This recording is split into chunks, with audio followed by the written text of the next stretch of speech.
our relationship with the earth, number one. Number two, our relationship with mankind. We're to fight for justice because man is made in God's image. Look at verse 4. But you shall not eat flesh with its life, that is, its blood, and for your lifeblood I will require a reckoning. From every beast I will require it, and from man, from his fellow man I will require a reckoning for the life of man. Verse 6, whoever sheds the blood of man, by man shall his blood be shed. For God made man in his own image, and you be fruitful and multiply, teem on the earth, and multiply in it. Here's the big idea. Human life is superior to animal life because only humans were made in the image of God. In fact, human life is so precious that God puts a penalty around those who would cheapen human life by attacking the image of God and taking it, and he says that their life should be taken. Now, this could be, we're just hitting all the fun ones today, aren't we, huh?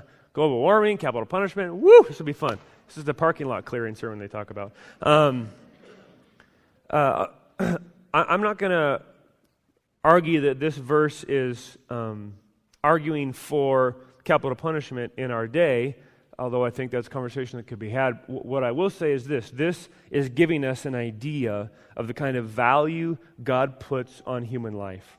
And he's saying that human life is so valuable, it's so different than any other life on the earth. Rocks, trees, animals, plants. Human life is so different, so valuable, that if it's taken wrongly, if murder takes place, either by another human or even by an animal, he says here, the life of the one who took the life should be taken as well.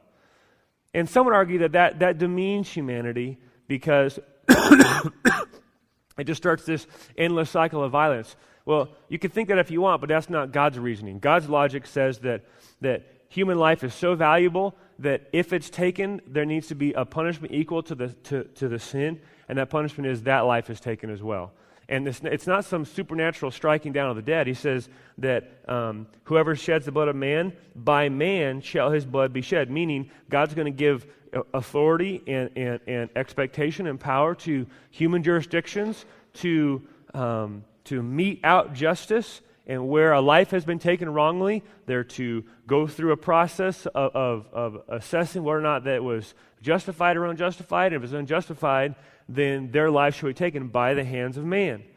Because God's setting up boundaries around humanity, and he's saying, okay, here's the boundaries of my law, and these boundaries are there for your good, because life is so precious. Life is so valuable. Human life is so different from any other life on the planet that I want to help you feel the valuableness of it. I want to help you ascertain how important human life is. And this human life and the importance of it, we would say, extends to the unborn as well. The unborn child in the womb of the mother is precious in the sight of God.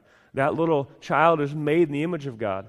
And to murder that child, to take the life of that child outside the womb or inside the womb is an affront, an attack on the image of God.